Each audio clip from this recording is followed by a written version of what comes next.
Welcome back to Story Deep Dive with Dana and Rachel.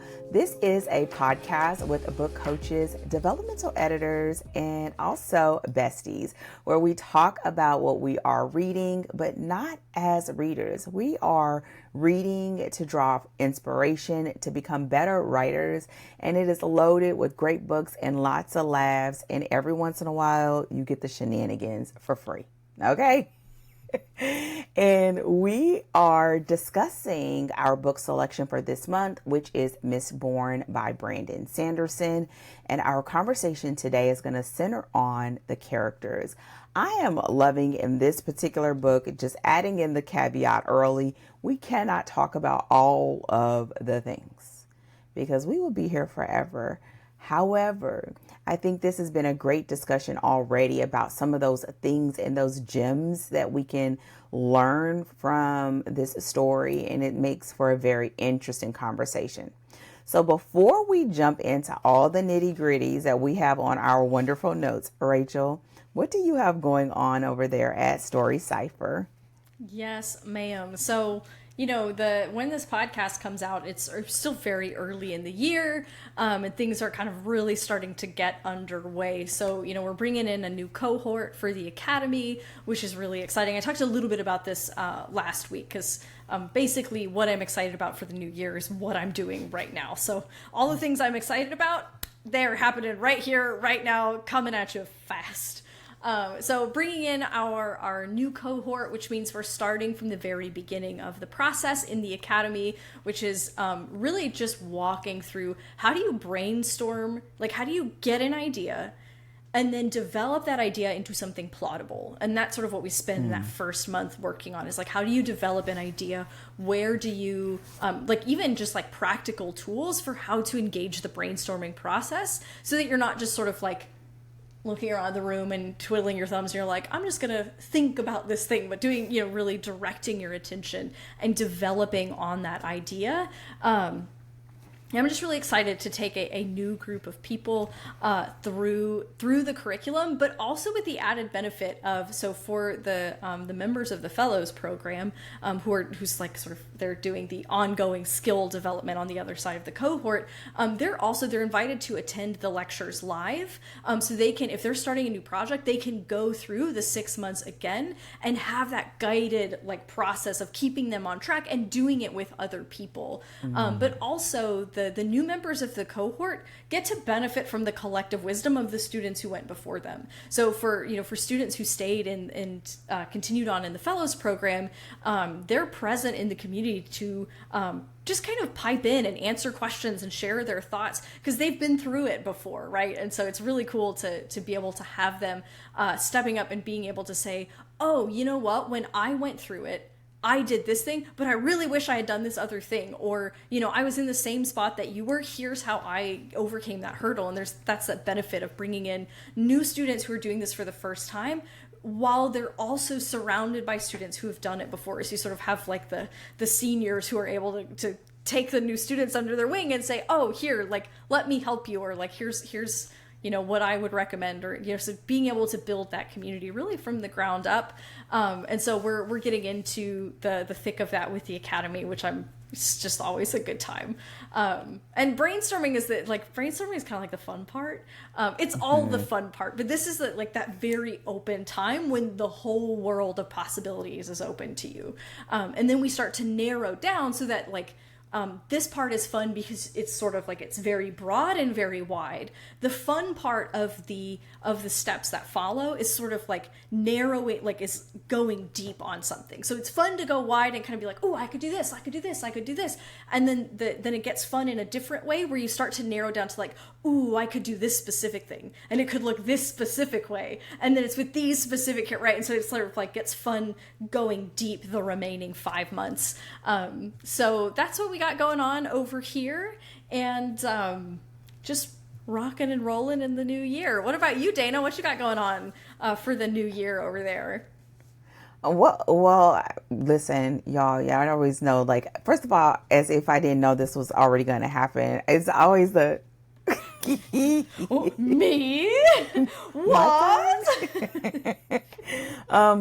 Well, one of the things that we have going on, and this is not a community thing, y'all, we're doing the same thing. I told y'all last week, we are just doing the thing. Well, I will say this though.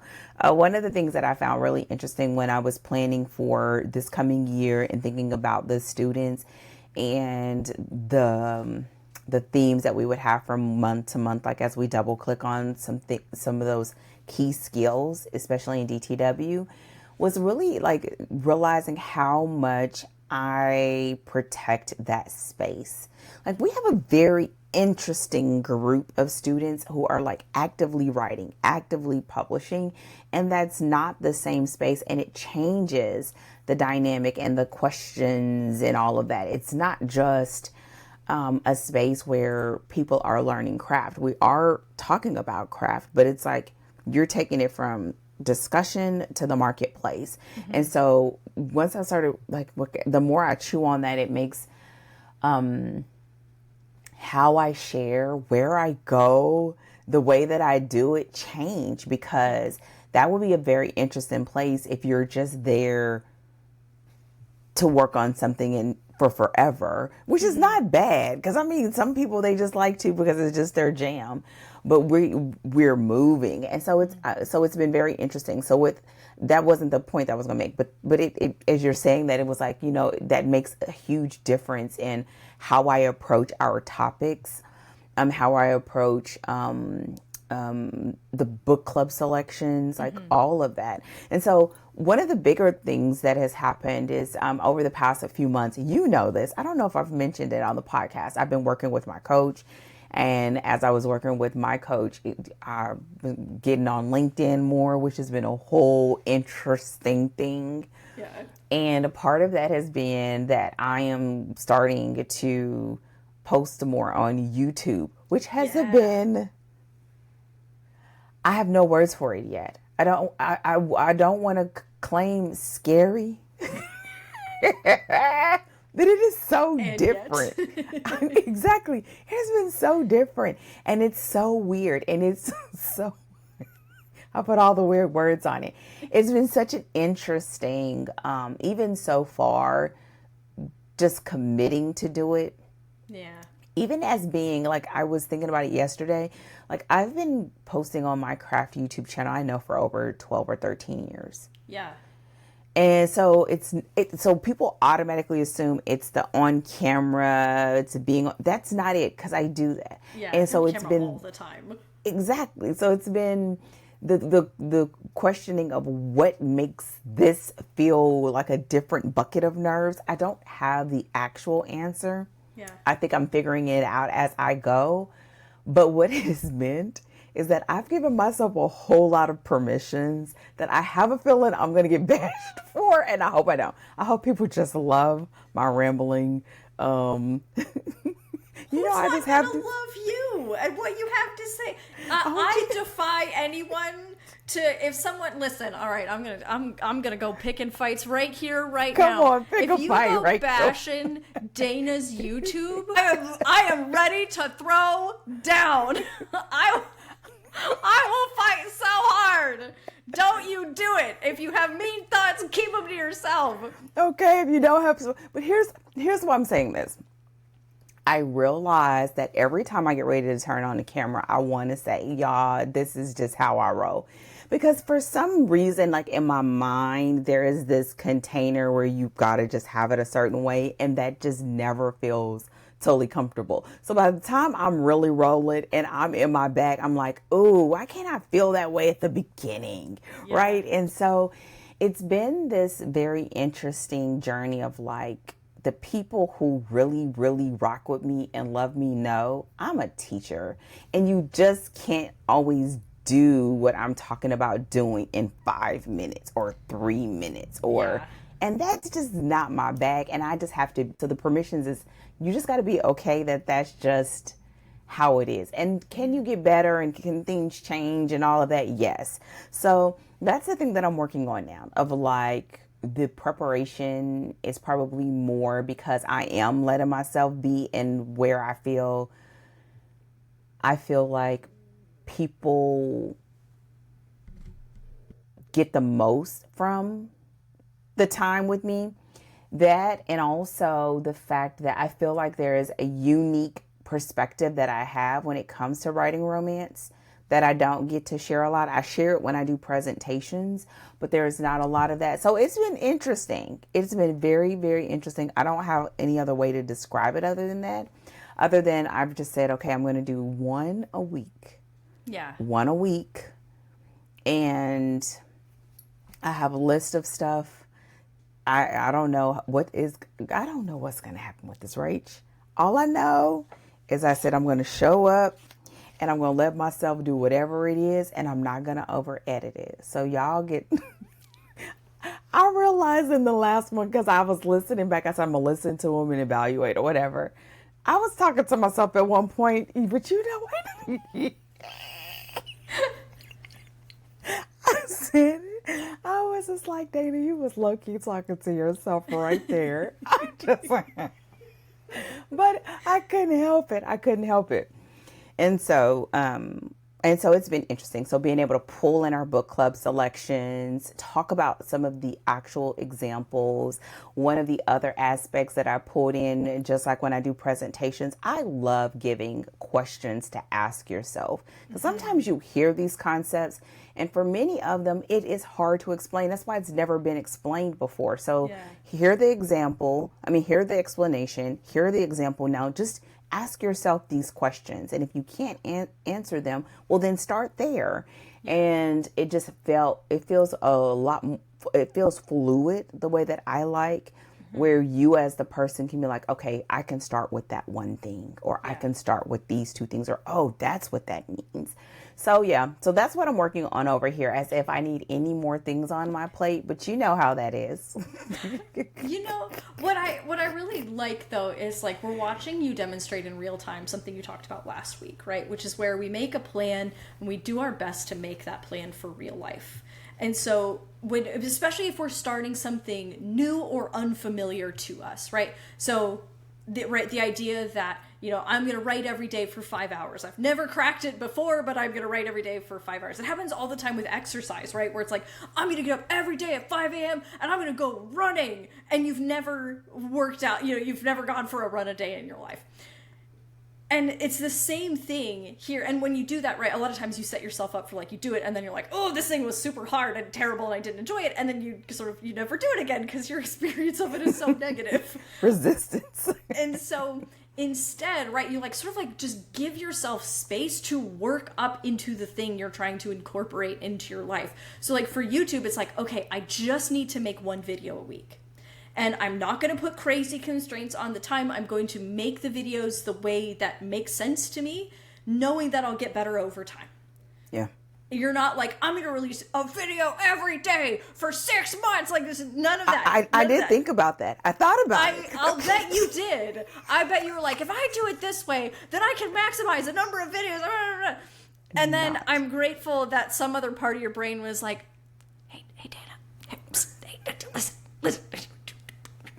If you want to get to a point where you're releasing videos every day, by all means, but giving yourself the place to start, and because what you're doing is you're giving yourself like that grace and that space to acclimate to doing the thing and then building the habit of doing it regularly. If you want to build on that habit, right? That's usually the way that it goes. Is like, okay, now I've got this down. Now I want to add this layer on, and I want to add this layer on. And so it's cool because we literally talked about it last week, and now like in real time, you're talking about how you are doing that for a new thing that you're doing. And so it's a testament to number one, like we're all sort of like, I'm going to do this thing and getting out of our comfort zones, right? And do things that are like, oh, this doesn't really. It feels uncomfortable. That's why. But here's the thing too. I think it speaks a lot to what we're talking about here as well, because we do this with our writing. My biggest question always to myself is like, I don't want to need it and don't have it established. Right. And a lot of times what people are saying when they want to write a book is they want to have all these skills that we're talking about in the bag, in their bag of tricks. They want to have them locked and loaded. Well, you cannot have that without giving yourself the time to start writing. start editing, start having these conversations, start, making bad characters so you can make them better. Yep. And it's like, I want my future self to thank me, the version of me now that's just thugging it out. Yeah, that's right. Just thugging it out to make it happen, because what you are going to find is like, it's the process of this that gives you clarity on who you are, what it is that you want to talk about. And you don't get that without first having a lot of things that are like, oh, I don't want to talk about that no more. Like, Yep. And so, and it is also like built on us having these conversations. And a lot of times it's like we're sort of looking at it in a very, looking at it in the sense of this book. But there are times when you're just like, I could kind of cop a squat here. Let me put a pin right here and just sort of have a moment. And so we'll see. I listen, that's all I got to say about that. It just is what it is. And I'm just going to keep showing up. And we're going to see how it happens. But I, right now, am just allowing myself to be there and to hopefully capture some of the things that I've been wanting to do for a really long time and just haven't given myself the permission. I just keep waiting for I don't know what I'm waiting for. Keep waiting for something. Yeah. And so now it's like, you know what? I'm going to start making my baby steps towards that and letting myself start to slowly occupy this lane. And I'm already doing it. It's just doing it publicly. Yeah. Yeah. That's awesome. Oh, do you want to shout out what's your YouTube channel? Is it just Danger Tales or? No, it's Dana Pittman. Oh, Dana Pittman. Yeah. All right, y'all check out Dana Pittman on YouTube. Yeah. She's got videos live right now. Right this moment, she got videos live. Go be sure to check out Dana Pittman on YouTube. Yes. So with that said, y'all, other than me being a knees knocking, we're about to jump into this. And I think it's very interesting that we had that conversation about just doing new things and letting yourself try, and then talking about characters and talking about Vin's character today, because it's all about like transformation and growth. And we as writers are doing it. I was talking about the other day, it's like by proxy, we change, our readers change, the characters change. And so today we're going to be talking about characters in Mistborn by Brandon Sanderson. I think this is probably one of the very few book club selections where I can say the authors.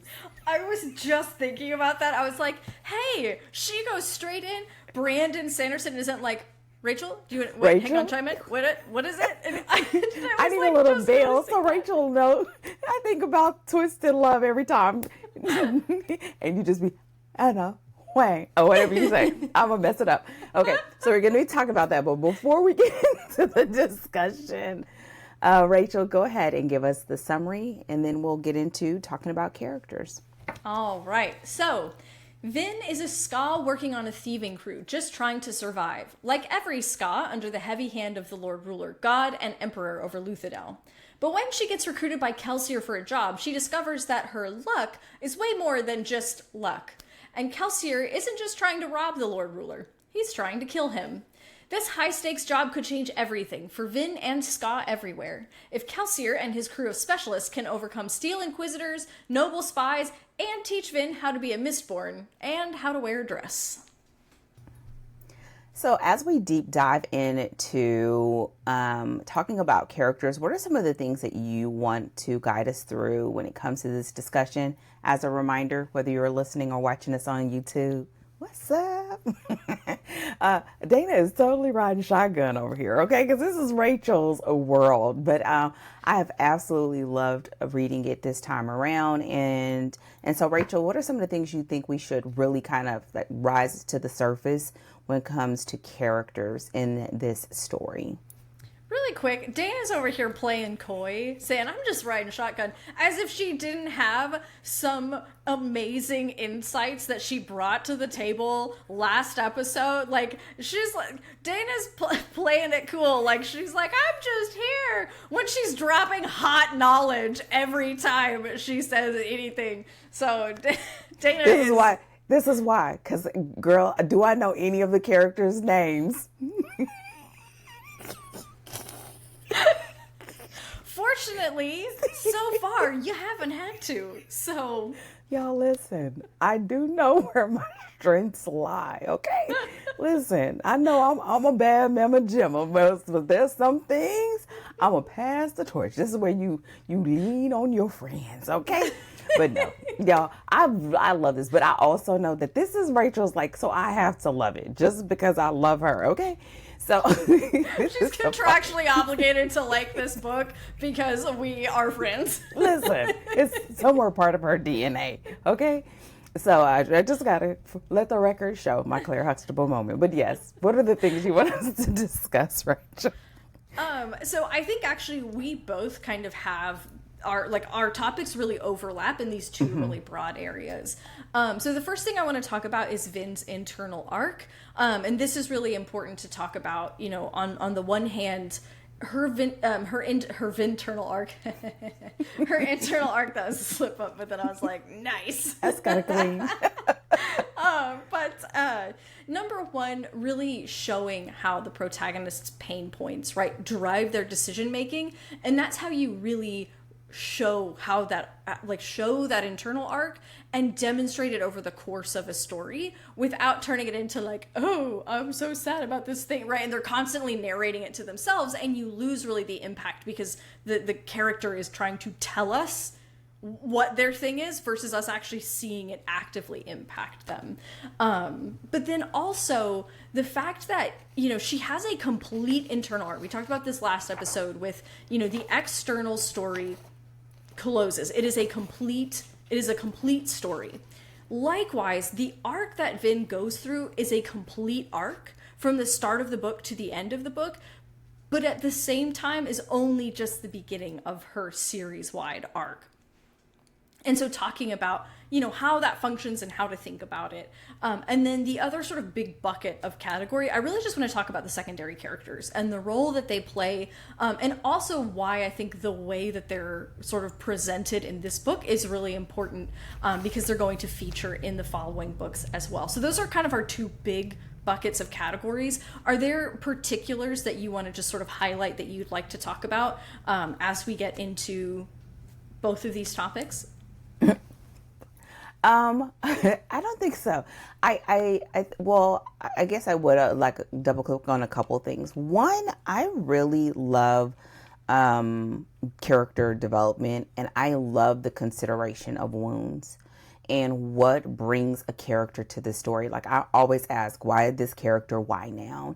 And this is one of those really great examples because we understand immediately Vin's lens on the world, on herself, on people, on relationships, and she is never far from that whispered birdie in her ear.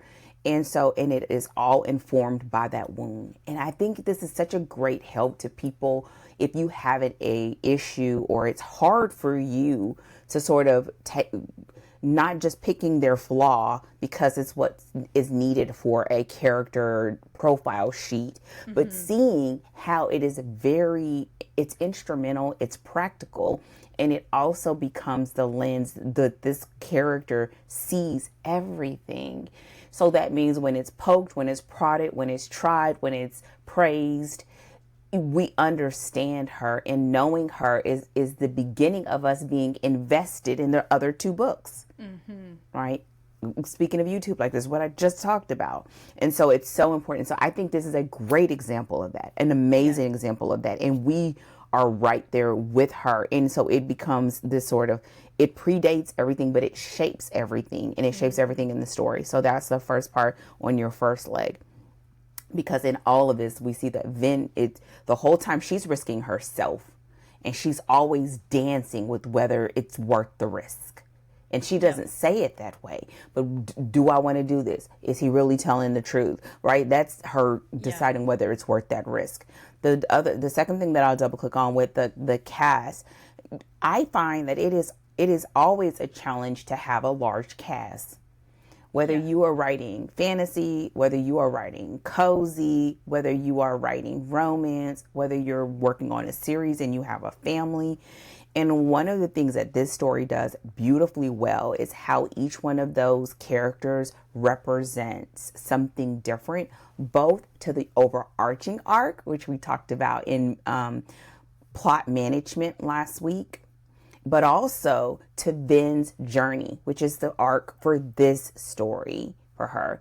And I think it was just done beautifully, and it's almost done so simply that it almost feels too simple. But I think he made it seem simple because the world and everything else is so complex that he kept this really clean. And I just liked it. And I think that that would make something that is can be hard to do seem really simple and accessible. And so I'm in the same ballpark with you. And just sort of like point out the things that just feel like, oh, that's my jam. And we just see it play out really well. Yeah. Yeah. So with that said, go ahead and let's dive in the first one, looking at Ven in the story.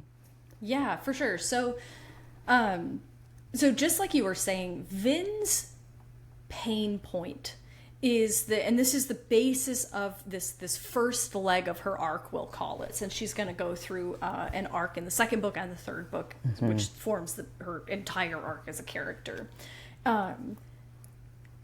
Brandon Sanderson does such a great job of using that pain point to filter her entire lens, so that instead of, because this is one of those, and you guys, if you were here for almost any of our podcast episodes last year, you know that I have a particular pet peeve when your protagonist is constantly narrating their flaw or their wound. So in place of actually showing it to us through the plot and through their decision-making process, you're having them do this thing where they're like, oh, but then that thing happened and I'll never let it happen again. Or I'm shy. And then they never behave shy at any point in the entire, you're just like, those things don't go together. What's happening? And it's just such a missed opportunity to add, to give your character those layers and to show us those layers in action. And Brandon Sanderson, it's going to be a tough day for talking, apparently. This is going to be a rough ride, guys. We still got 2 more episodes. Oh, Jesus. Send help and coffee ASAP. Brandon Sanderson does such a great job, I think, on 2 fronts of this. So first, her entire lens is filtered by the fact that, think about the environment she lives in. So her pain point is about betrayal and being able to trust others. And the environment she lives in is thieving crews. Who are the least trustworthy people, are the thieving crews, because they're all looking out really for number one. And they only look out for the crew insofar as as it looks out for them and their own interests. So that's thing number one. But then thing number 2, the story that she then gets thrust into is being a part of a crew that does not run like your ordinary crew. They all have history. They're all ultra specialists, and they look out for each other. And it is designed, if I can't trust you to be for all of us, then you're not, you can leave now. And that's Calcier's whole thing. And so she's positioned so that she specifically is being challenged on this pain point, because the crew depends on trusting one another. And so what happens is, in every individual scene, we're watching her sort of try to weigh out, okay, how are they lying to me? Or can I trust? I'm expecting that he's going to use me in some way or another, but I don't know how. But is the trade-off of potentially learning how to use my power worth it to me? And it's like, all right, yeah, I think it's worth it. Even if, I can bail when I need to, but let me get what I can before it's time to bail, right? And watching her make those decisions, or whether she's going to speak up when the crew is meeting and they're like, Vin, do you have anything to say?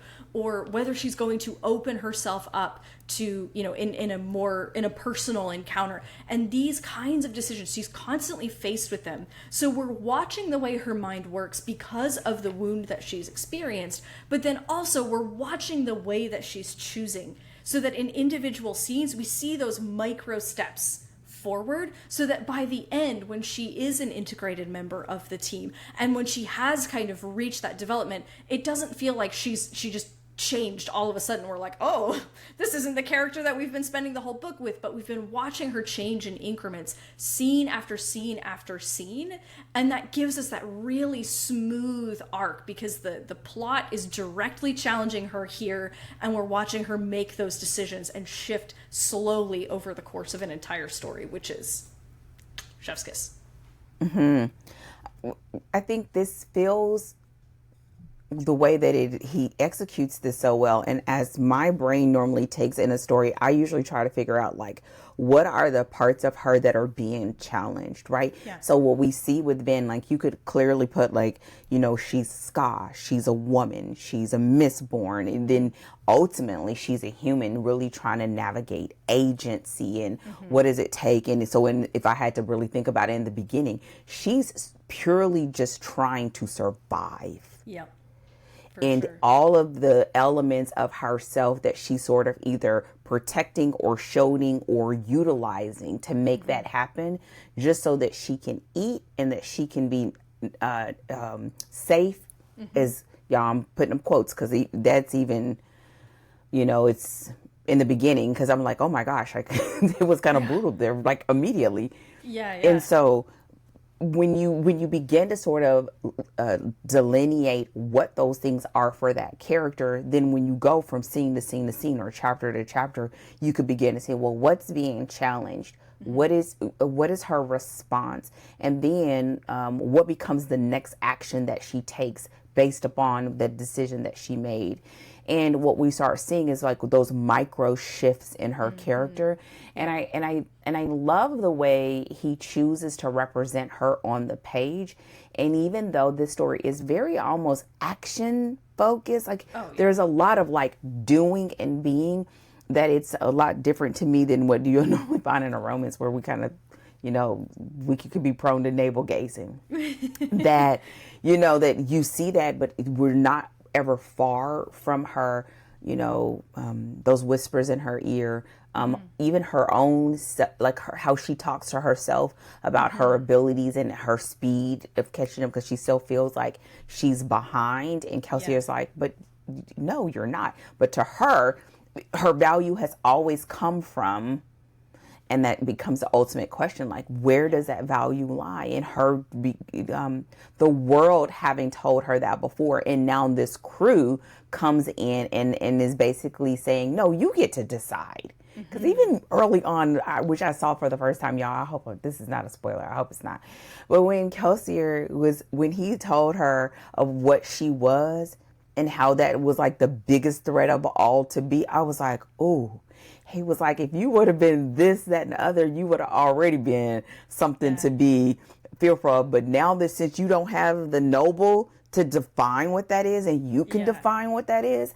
And I was like, wow, it's like this huge opportunity that was given up front that you kind of can miss. Yeah. Because so much is going on. And what we see is that because of the circumstances that Vin finds herself in, that is happening over and over again. But because her perspective of herself is so sort of limiting, she can't see.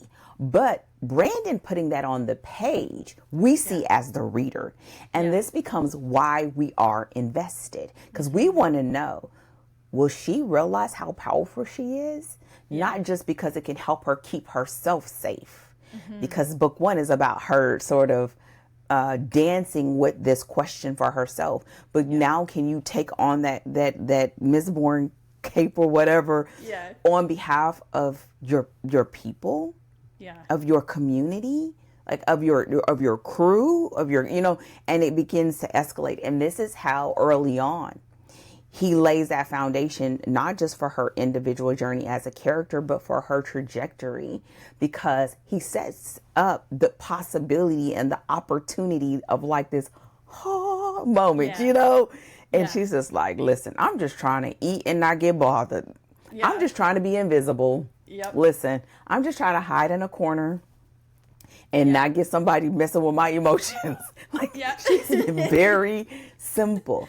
But Kelsey is basically like, well, you can do that. Or, he just is like, she's like, wait, I can do that? yeah, you could do that, you know, and it's he like just does it. Essential Act 1.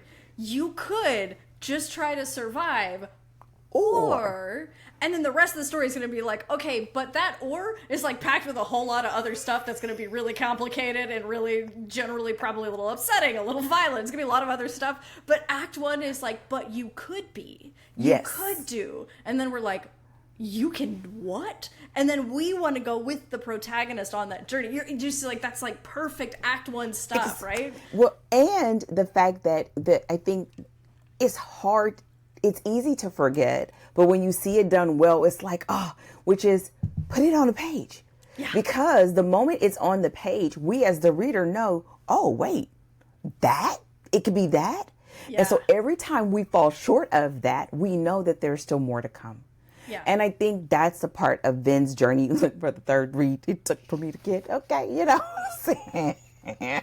So it's understanding, again, to me, that number one, we understand that her wound and her trauma predates this story, but it becomes the lens that she sees everything. And it also becomes the things that the plot, the other characters, must probe and dislodge for her to get to her true self. Because this is her trauma-informed self. This is her survivor self. And that's what we see. And we see it really, and she does great for it. And you think, wow, if she could do this here, where is she going to be in book 3, right? Oh, man, yeah. Right. And then the other part, which I think you're going to get to next, it becomes that every other person that it becomes a part of this ensemble cast becomes a vital part of her becoming that version of herself. And I loved this. It was so juicy this time around for me. Understanding how you know it, right? But it's like a direct knowing when you start realizing how Brandon Sanders, like how he set them up. I hate when you be like, how Brandon, as if we people. Maybe one day we'll be people, Brandon. I know. I was having the same thought last episode because I was like, what Brandon did. And I was like, Rachel, you guys are not on first name basis. You wish you were. You are not. I need you to take a step back, babe. Well, we can just say that it, you know, if as a reader, and that's what he wants as an author, for you to feel, as a reader, for you to feel like you know him, right? That's right. So he would want you to say Brandon. Okay. So I feel like his setup of this, it really helps in seeing it this time like it was a through line. And so I'd love for you to maybe start telling us a little bit about that, sort of how this cast sort of plays into this, because that's going to go into some of the things that I really enjoyed this time around as well. Yeah. So, and then we'll come back around maybe to sort of the series protagonist and the arc over the course of the books, because this is sort of essential to her arc in this book, just like you said. So I gotta figure out where to start because there's like so many things I want to say here. So I'll start here by saying Mistborn, I think, has a fantastic set of secondary characters. And in particular, like giving us the first book to establish them and understand them. So we get a sense of their skills, their quirks, their roles in the crew, and their relationships. And also, it's really nice because the fact that he framed this like a heist means that we need specific specialists. So exactly. Right. So that portion is like, we have a plot motivator for why these specific characters are necessary to the plan and their kind of role, right? So it establishes them in a nice pocket, while again still being motivated by the plot. Oh, and I don't want you to lose your track of thought, but I think that's what makes it genius, because it can make it so that you miss the fact that they serve a bigger purpose because you need it for the heist, right? So you need it there. That's supposed to be there. It's supposed to be a big cast because it's a heist story. But the fact that you tie her personal journey to those characters and the role in which they bring to their heist element is where you level it up. You know what I'm saying? Yes. So yeah. Exactly. Yeah, that point of like that intersection of plot and character, plot motivating a certain crew, and then exactly what you said about the way that they play a role for Vin, right? And Exactly. her, which is just like, oh, again, it's like a testament to the genius. Come on. And the thing, one of the things I kind of want to just really kind of highlight here is we do have a fairly big cast, but he does a really nice job of directing our attention to where our focus is for this book. So when it comes to characters that change, it's Vin, Elend a little bit, which is kind of setting us up for the fact that he's going to play a bigger role in later books. And then Kelsier has a little bit of a shift as well. Vin has the biggest shift, and then Elend and Kelsier have somewhat more minor shifts. But what that means is that our secondary characters, they sort of are quote unquote static in this book. Because we are getting we can't have everybody changing all at once and everyone's like, I came to the other side of this and I'm a new man, and because we can only kind of take in so much at once, right? And we're sort of prioritizing, okay, what are the most important changes? And the reason that's so great is because it helps us get really well established in understanding those secondary characters and who they are and what they're like, because we're going to see them begin to change over the next 2 books, because they're going to play a bigger role in the story. And so we need to really, especially because we're dealing with a big cast, we need to really understand those characters in a meaningful and sort of like deeper way, just as they are now, so that when we see them take more of center stage and come more to the forefront in later books and begin to have their own arcs, we're very well versed and connected to those characters. So it's both that sort of managing our attention as well as establishing and setting up for, again, those future books. And so this cast becomes a really solid group to sort of continue building the story on, in this first story and then through into the trilogy. So talk to me a little bit about the role that they play for Vin and how genius that was, because I have it in all caps bolded. Dana's point. Make sure we talk about this thing. Wait. Y'all, I love Rachel, but I could throttle her sometimes. Okay. Probably most of the time. No. She's grown. She will not get shaken baby syndrome. I shake her. Okay. One of the things that I do want to talk about before I would say this is the reason why, even if they're static, is the fact that you want us to care. You want us to care where they end up. If we care, we read. Yeah. If we read, we go to book 2, right? Yep. You are making sure you knock book 1 out of the park just on its own, but you also want people invested enough that they continue to read. And it's happening simultaneously. And this is why doing the thing that we talked about last week, talking about plot and sort of having some considerations for where you're taking this thing, that is so important, so that when you sort of copy your squat down in book 1, you already have sort of figured out how this line sees its way through to the end. And I think that is so important, whether you are writing epic fantasy or whether you are writing romance and you're writing a series. I mean, in romance, this would show up like an interconnected series, right? It has a lot of the characteristics and traits that you would see in like a trilogy. And so there's that. Okay, so first of all, when you set it up like that, it makes it feel so official. Now I feel like I gotta say. You're just so excited about this point, and it was so good. I was like, take it away! And I'm like, oh, it's my turn? Okay. Y'all, this is what makes this podcast so funny and so bad, because we are so silly together. And then when we're part, it's a little bit like very serious. Okay. What I love, I'm going to say it my way, because I don't know, you always say it in such a scholarly way, so you come back and clean me up. Okay. What I love about this is that each one of those secondary characters represents not just something to Vin, but they represent something to the overarching themes and structure of this story, right? They really represent an eye into the oppression that we are looking at as a thematic thing in this series. So each one of them sort of show up it kind of reminds me of whenever you are plotting, like normally whenever I'm working with an author and we're plotting a romance, I do like looking at those subplots as being other representations of how love can show up. Right. Yeah. And here it's other representations of how they sort of fit into the scheme or the world and of this oppression that they are aiming to go against as a crew. Right. And so there's that aspect. And then it basically each one of them then add a pressure to Vin in their own unique way with their own unique set of skills and gifts and magical abilities.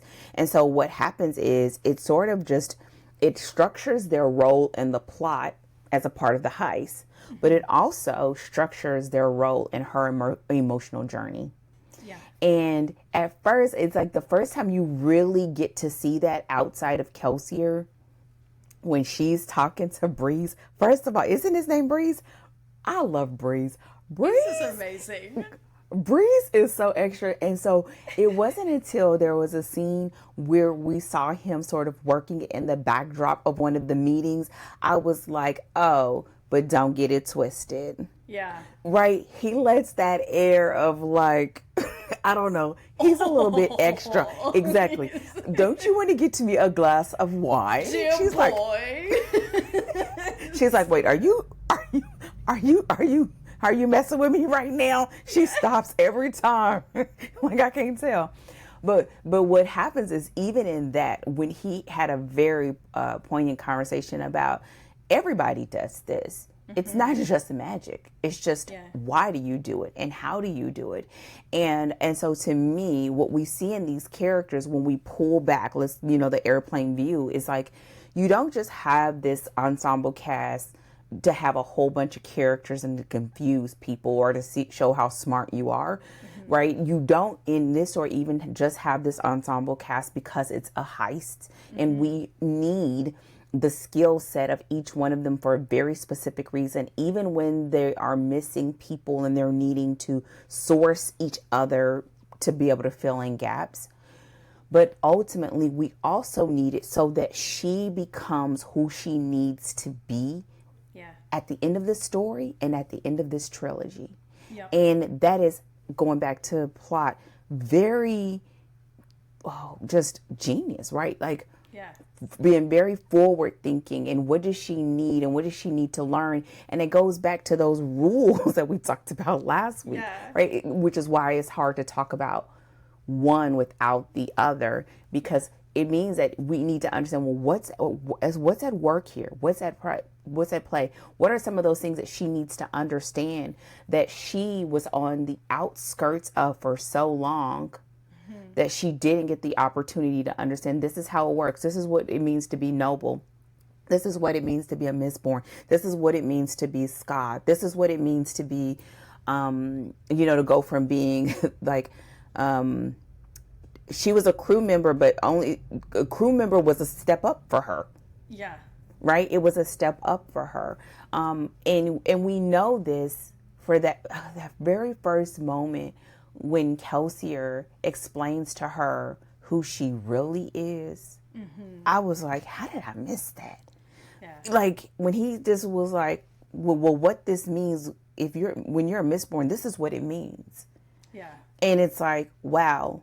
And I'm going to tag you in so you can like tell us what all this means. But I think what this does, like, this is me going like really woo woo for 1 second.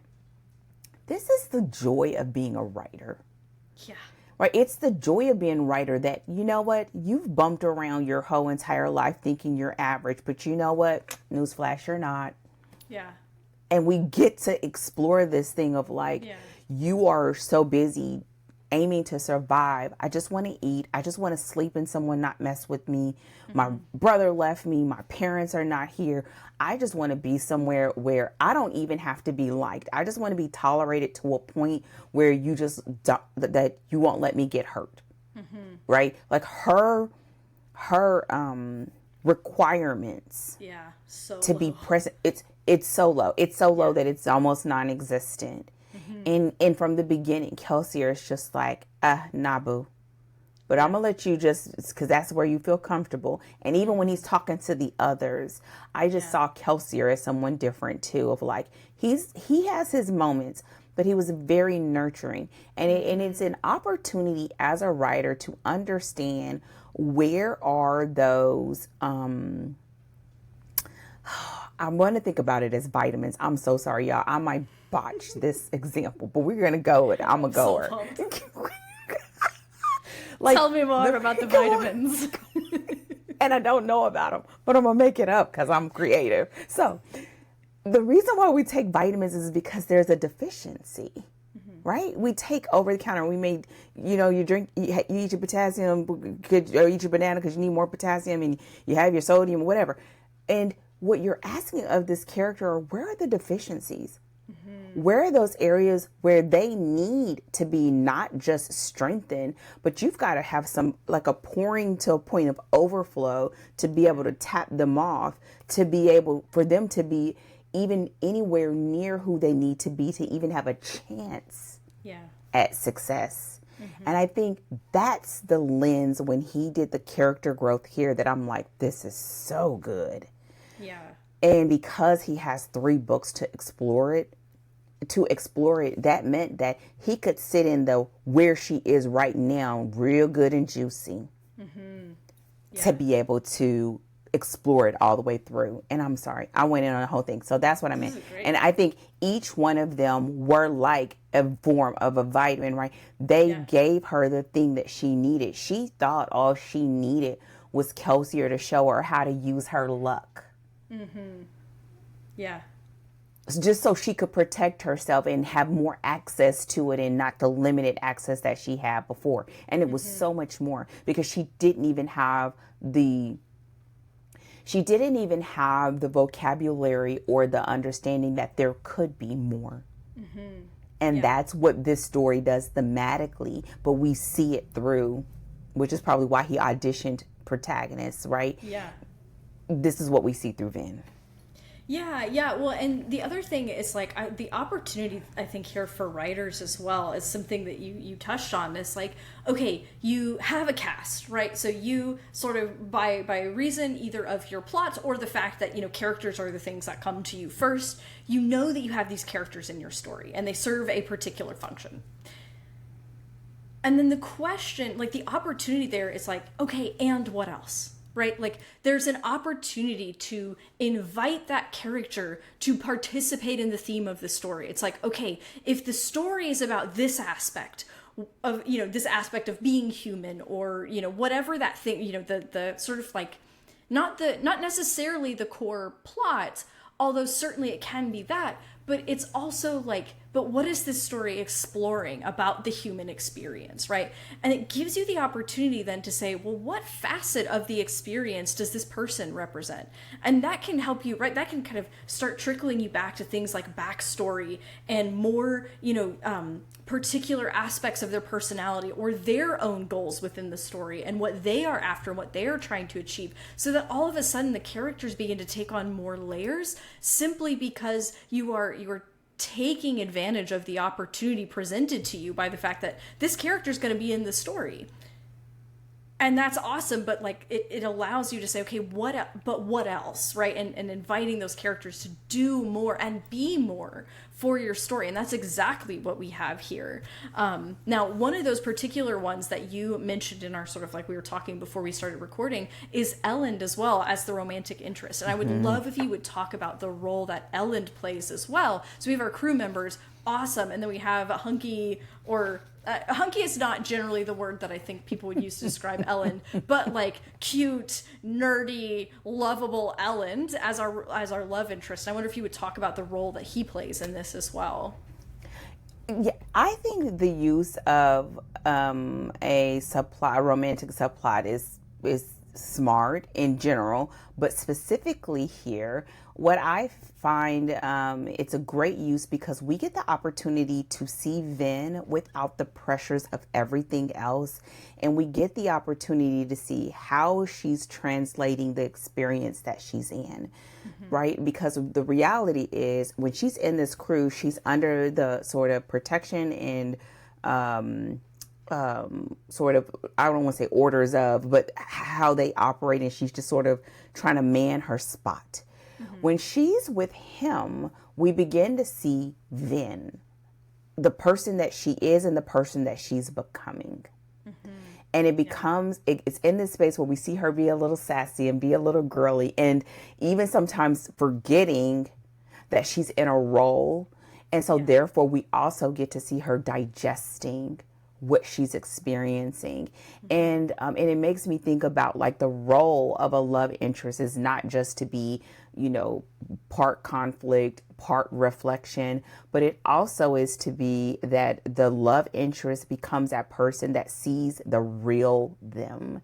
And Ben is seeing and meeting herself in real time, and we are seeing it through this relationship. And that's where a love interest can be even more than just chemistry.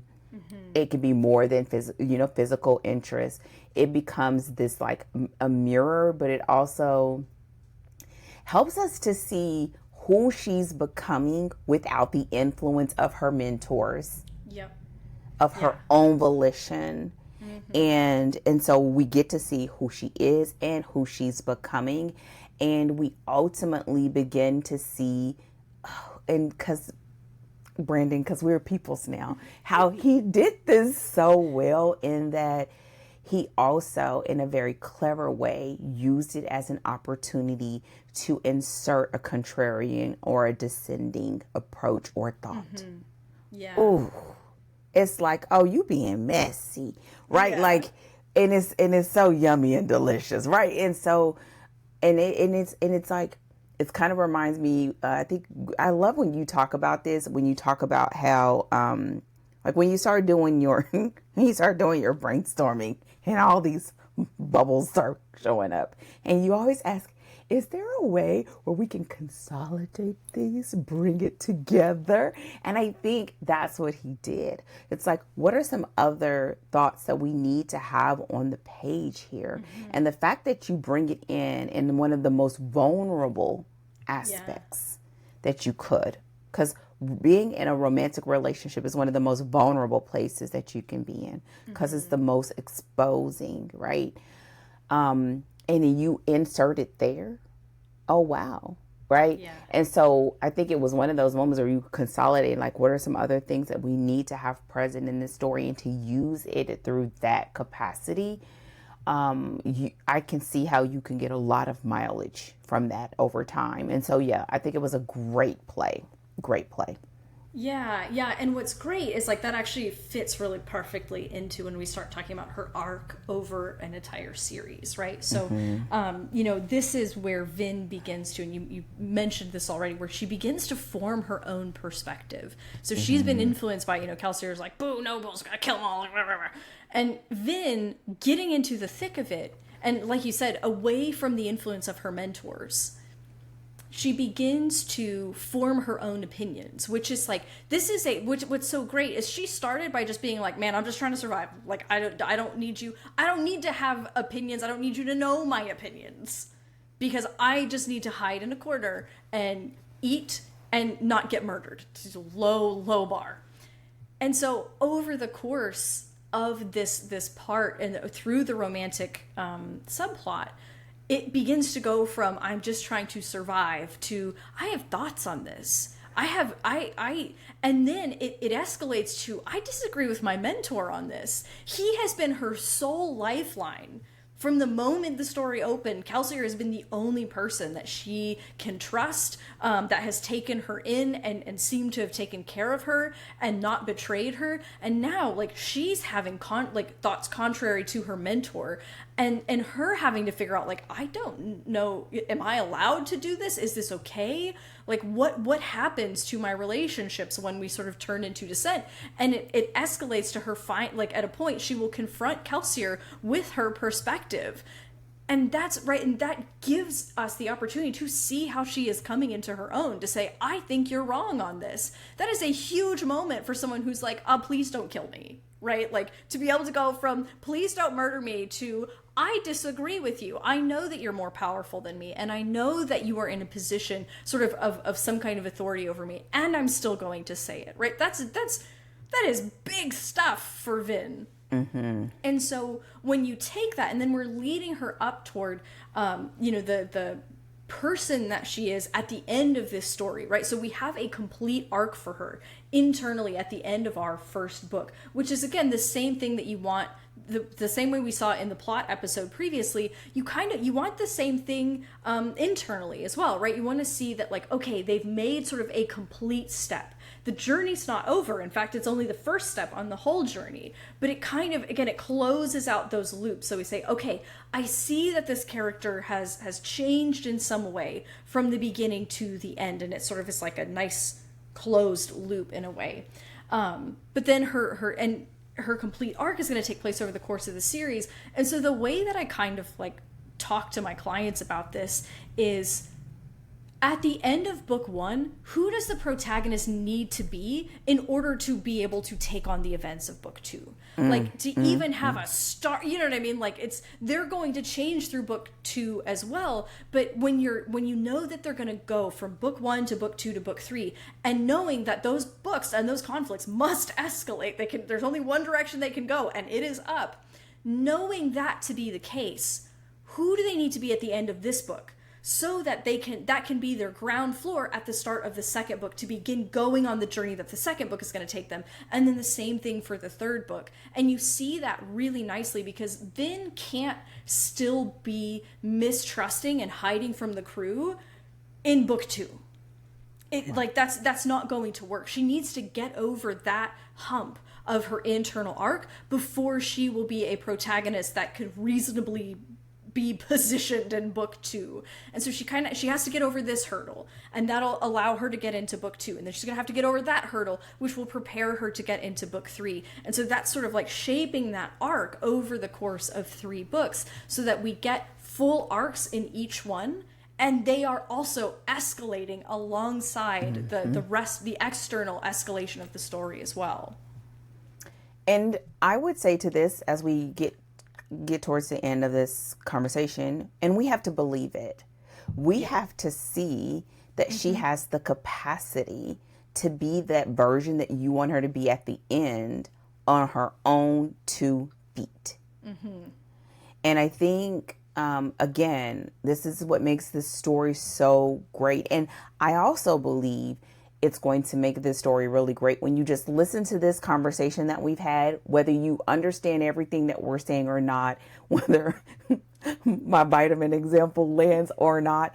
And then you go back and think about, read it or listen to that story or look at your notes that you have from that story to start seeing this all play out on the page, because you see the aspects of her, even when she's hiding, you see her strength, even if she wouldn't classify that as strength.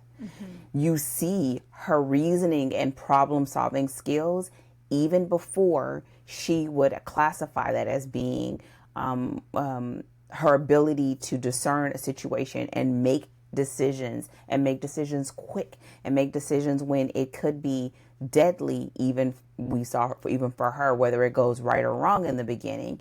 And it also, as a writer, when you understand where you want them to be at the end of the story, and you turn around and you look towards the beginning, it tells you what we should see. It really does help to enhance. And when you begin to add that with the things that we talked about in plot, having those constraints or having those rules, understanding where she is, where she starts off, what is that wound, what is that lens, how does those secondary characters or this ensemble cast sort of poke at, prod, challenge those wounds in her, and her need to always feel like she's going to be safe, she's going to have food, she's going to have a place to lay her head, right? The necessities in life. Before we get ready to wrap this up, because I feel like we could talk about this forever, but we cannot and we shall not. So are there any other things that sort of rise to the top surface when it comes to characters that you don't want us to leave out of this conversation? The just very last thing I want to mention, and this is just to sort of like put a little cherry on top of everything that you just said, about selling us right on who she is at the end, that we believe that she has made this transformation. That's also why what we talked about at the very beginning of the episode, letting us see scene by scene the way that she's making decisions and the way that that's subtly shifting over the course of the story, because the story is challenging that pain points. We're watching her process and make these decisions and then slowly start to make those decisions in favor of the person she could be, the person she's trying to be as she's changing. That's how we sell the reader on, by the end of the story, we're like, oh yeah, like I buy it, because we watched it happen over time versus all of a sudden at one later point in the story, she's like, I'm different. And then she's making different decisions when the whole time before she was making this whole, this certain type of decision. And so that's why that scene by scene subtle shifting and seeing the way that her mind is moving inside of the conflict and then slowly shifting toward that transformed self is so important, because that is how we take all of those elements that you talked about and show how she is transforming because of the way that those are impacting her, and that helps you sell it in the end. Mm-hmm.